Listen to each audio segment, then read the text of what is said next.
సరే okay okay sir 13,326 పంచాయతీలకి ఒకేసారి గ్రామ సభలు నిర్వహిస్తే వీళ్ళు తట్టుకోలేకపోతున్నారు సార్. వీళ్ళు గడిచిన 5 సంవత్సరాల్లో ఒక్క గ్రామ సభ అంటే ఒక్క గ్రామ సభ నిర్వహించలేదు. పంచాయతీలకు ఉన్న నిధుల్ని దొడ్డిదారిన దారి మళ్లించేసి ఆ నిధులన్నీ పప్పు బెల్లలాగా తినేశారు. కరెంటు బిల్లులు కట్టకుండా అందులో జమ వేసేసుకున్నారు. ఈ రోజున పవన్ కళ్యాణ్ గారు కొన్ని లక్షల మందితో ఒకే రోజు రాష్ట్ర వ్యాప్తంగా అన్ని పంచాయతీల్లో గ్రామ సభలు నిర్వహించి గ్రామాల్లో జరగవలసిన అభివృద్ధి కార్యక్రమాలు ఏవైతే మా ఎన్ఆర్ఈజిఎస్లో వచ్చే ఫండ్స్కి సంబంధించి ఏవైతే కార్యక్రమాలు చేయాలో అవన్నీ కూడా ప్రతిపాదనలు చేసుకుని తీర్మానాలు చేసుకుంటే అది నిజంగా రికార్డే కదా సార్. శేఖర్ రెడ్డి గారిని అడగండి, ఇప్పుడు ఫోన్ లైన్లోకి వస్తే లాస్ట్ 5 yearsలో ఎన్నిసార్లు గ్రామ సభలో ఎన్ని పంచాయతీల్లో నిర్వహించారో అడగండి. వాళ్ళు ప్రతి అక్టోబర్ 2 గాంధీ జయంతిని నిర్వహించారు. గాంధీ జయంతి ఏం చేస్తారు సార్? గాంధీ జయంతికి లడ్డూ బూంది తినే వెళ్ళిపోతారు వీళ్ళు. లడ్డూలు కూడా ఇస్తున్నారు ఇప్పుడు గాంధీ జయంతికి. ఏంటి సార్ లడ్డూలు ఇస్తున్నారా గాంధీ జయంతికి?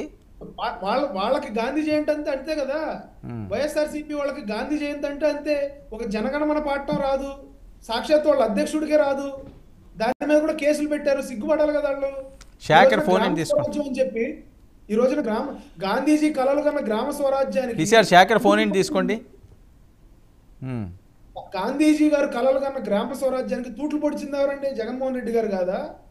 కేవలం పంచాయతీ బిల్డింగులకి రంగులు పూసుకుని ఇదే గ్రామ స్వరాజ్యం అనుకుంటే ఏ రోజు ఎక్కడ ఎన్ని గ్రామ సభలు నిర్వహించారో అడగండి. ఈ రోజున లక్షల మంది వాయిస్ బ్రేక్ అవుతుంది నిర్వహించి గ్రామాల్లో ఏమేమి కిరణ్ వాయిస్ మ్యూట్ లో ఉంది. పీసీఆర్ హలో కిరణ్ మాట్లాడు సార్. నేను అదే చెప్తా ఉన్నా, వాళ్ళకి గాంధీ జయంతి అంటే తెలీదు, స్వాతంత్ర దినోత్సవం అంటే తెలీదు. స్వాతంత్ర దినోత్సవ వేడుకలకి 100 రూపాయలు ఇచ్చేవాళ్ళండి సార్. ఎప్పుడు 100 రూపాయలు. ఈ రోజున మొన్న స్వాతంత్ర దినోత్సవం రోజు ఎంత చక్కగా సెలబ్రేషన్స్ చేసుకున్నారు సార్ అన్ని పంచాయతీల్లో. దానికి కూటమి ప్రభుత్వం డబ్బులు ఇచ్చింది, వాళ్ళకి కావాల్సిన ఫండ్స్ రిలీజ్ చేసింది. ఈ రోజున గ్రామ పంచాయతీల్లో గ్రామ సభలు నిర్వహించి గ్రామ సభల్లో ఎవరు పార్టిసిపేట్ చేస్తారు సార్? అసలు వీళ్ళకి తెలుసా సార్ గ్రామ సభలు అంటే ఏంటో?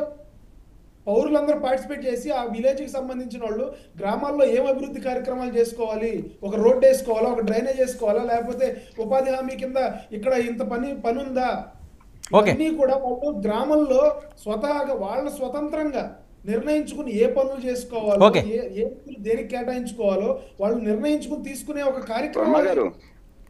ఈ రోజున దేశవ్యాప్తంగా ఉన్న అన్ని రాష్ట్రాలు దాన్ని ఒక మోడల్ గా తీసుకోవాలని చెప్పి రేపు అక్టోబర్ 2వ తారీఖున ఒక సర్క్యులర్ కూడా రాబోతా ఉంది. ఓకే ఒక్క నిమిషం Kiran. Sekhar okay Sekhar right. Ajay Varma okay Varma గారు, రాష్ట్ర ప్రజలందరూ కూడా ఎంతమంది సంబరాలు చేసుకుంటున్నారో తెలియదు కానీ నిజంగా మందుబాబులు అయితే మాత్రం ఫుల్ జోష్గా ఉన్నారట. వస్తున్న ఇన్పుట్స్ అవి నిజమా? వర్మ గారు దీనికి సమాధానం చెప్పే ముందు శేఖర్ అన్న 4 క్వశ్చన్స్ అడిగాడు. ఆంధ్రజ్యోతి ఆర్టికల్ తెలుగుదేశం పార్టీ వాళ్ళదే. ఒక్క నిమిషం శేఖర్ కనెక్ట్ అయ్యారట. అజయ్ మాట్లాడదు కానీ ఎందుకంటే మీ ముగ్గురికి ఆయనే సమాధానం చెప్పాలి. శేఖర్ హలో శేఖర్ మాట్లాడు. హలో శేఖర్ వినిపిస్తుందా? శేఖర్ మాట్లాడాలి. హలో పవన్ కళ్యాణ్ గారికి వర్మ గారు పవన్ కళ్యాణ్ గారికి ప్రపంచ రికార్డు ఇవ్వాల్సిందే సార్. ఎందుకు ఇవ్వాలంటే వీళ్ళ స్టీల్ ప్లాంట్ ఉద్యోగస్తుల్ని ఎలక్షన్స్ కి ముందు వాడుకొని ఈ రోజు నిమ్మకు నీరెత్తినట్టుగా కిక్కురు మనకుండా కేంద్ర ప్రభుత్వం అన్ని పనులు చేస్తున్నా సరే సహకరిస్తున్నారు కదా. అందుకు పవన్ కళ్యాణ్ గారికి ఓల్డ్ రికార్డు ఇవ్వాల్సిందండి, ఖచ్చితంగా ఓల్డ్ రికార్డు ఇవ్వాల్సిందే అండి. అదేవిధంగా సార్ ఏదైతే ఆయన ప్రతిపక్షంలో ఉన్నప్పుడు 32,000 మంది మహిళలు మిస్సింగ్ అన్నారు కదా, వాళ్ళలో ఒక్కరు ఆచూకీ కూడా ఈరోజు చెప్పట్లేదు కదా. అది అబద్ధం అని చెప్పి కేంద్ర ప్రభుత్వం చెప్పిన తర్వాత కూడా సారీ నేను తప్పు చేశాను, ఆ రోజు నాకు తెలియక మాట్లాడినాను కూడా చెప్పలేదు చూడాలి. అందుకోసం అతనికి ప్రపంచ రికార్డు ఖచ్చితంగా ఇవ్వాల్సిందే. ఇది జనసేన వాళ్ళని అడుగుతున్నా, మా కిరణ్ ఎప్పుడు తీసుకొస్తున్నారు 32,000 మందిని? ఎప్పుడు తీసుకొస్తున్నారు 32,000 మందిని? అలాగే విశాఖ స్టీల్ ప్లాంట్ ప్రైవేటీకరణ ఎప్పుడు ఆపుతున్నారు? ఎంప్లాయీస్ ని కూడా ఎన్ఎన్టీసీకి బదిలీ చేస్తున్నారు తెలియకుండా.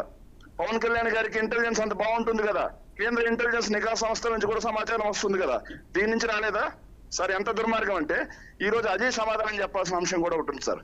ఏంటంటే ఏదైతే జాతీయ విపత్తుల సంస్థ వచ్చేసి ఆగస్టు 28న విజయవాడ ప్రాంతంలో వరదలు వచ్చే అవకాశం ఉంది అని చెప్పేసి వాళ్ళు క్లియర్ గా ఇచ్చినా సరే క్యాబినెట్ పెట్టకుండా, క్యాబినెట్ మీటింగ్ పెట్టకుండా ఆ రోజు గాలికి వదిలేసినట్టే ఈ రోజు క్యాబినెట్ టేబుల్లో కూడా సార్ విశాఖ ఉక్కు అంశం క్యాబినెట్ టేబుల్లో లేదు సార్. మరి విశాఖ గాజువాక ప్రాంతంలో మొత్తం క్లీన్ స్వీప్ చేసి ప్రజలు మీకే అధికారం కట్టబెట్టారు కదా. స్టీల్ ప్లాంట్ ఉద్యోగస్తులు అందరూ కూడా మీకే మూకుమ్మడిగా ఓటేశారు కదా. మరి ఆ ఉద్యోగస్తుల అంశం మీద ఈ రోజు ఇంత జరుగుతా ఉంటే ఉద్యోగస్తులను ఎంఎండిసికి పంపించి రెండో ఫార్నల్ కూడా ఆపేసి విశాఖ ఉక్కుని తుక్కుగా అమ్మేయాలని కేంద్ర ప్రభుత్వం చూస్తా ఉంటే వీళ్ళు ఎవరి గుడ్డిగా ఎడదక పళ్ళులో ఉంటున్నారు సార్. కనీసం ఈ రోజు కేబినెట్ లో టేబుల్ అంశంగా కూడా రాలేదు సార్. అది టేబుల్ అంశంగా కూడా రాలేదు. ఏమైనా పవన్ కళ్యాణ్ గారు అధికారంలోకి రాకముందు ఏదైతే మెడికల్ కాలేజీల్లో మేము తీసుకొచ్చినటువంటి ఎన్ఆర్ఐ కోటా కానీ లేకపోతే సెల్ఫ్ ఫైనాన్స్డ్ కోటా కానీ రద్దు చేస్తాం, జీవోలు తీసుకొస్తాం, మొత్తం పేదలకే ఇస్తామన్నారు. ఈ రోజు అన్ని మెడికల్ కాలేజ్ ని ప్రైవేట్ వాళ్ళకి పెట్టే పరిస్థితికి వచ్చింది. పవన్ కళ్యాణ్ గారు ఏం మాట్లాడుకుని ఎందుకున్నారు ఈ అంశంలో కూడా? సో అందుకని వరల్డ్ రికార్డ్ ఇవ్వకూడదు అంతేనా? ఇవ్వాల్సిందే. వీటికి సమాధానం చెప్పండి. ఎంతసేపు రాజారెడ్డి గారు, రాజశేఖర్ రెడ్డి గారు, జగన్మోహన్ రెడ్డి గారు అబద్ధాలు అధికారంలోకి వచ్చింది ఎవరైనా? ఓకే వినండి ఇప్పుడు వాళ్ళు మాట్లాడేది వినండి. అజయ్ ల్యాండ్ టైటిలింగ్ యాక్ట్ ని 2019 ఎలక్షన్స్ కు ముందు 2024 ఎలక్షన్స్ కు ముందు ల్యాండ్ టైటిలింగ్ యాక్ట్ ని ఒక అంశంగా తీసుకొని ఒక అస్త్రంగా వాడారు సార్. చివరికి ఏం చేశారు? ఓకే మాట్లాడినవ్వండి. శేఖర్ మాట్లాడినవ్వండి. మీరు మాట్లాడారు కదా, పేరు మార్చి కొనసాగిస్తా మీరు అన్ని చెప్తే అన్ని మిక్స్ చేస్తే దేనికి సమాధానాలు చెప్పాలో తెలియదు, టైం అయిపోతుంది. ఏదో ఒక దాని మీద కన్ఫ్యూజ్ మాట్లాడండి. అధికారంలోకి వచ్చి మమ్మల్ని అబద్ధాలంటే కిరణ్ అబద్ధాలే సిగ్గుపడతాయి. మీరు అబద్ధాల గురించి మాట్లాడితే అబద్ధాలే సిగ్గుపడతాయి. సుగాలి ప్రీతి అంశం ఎవరికి వచ్చింది?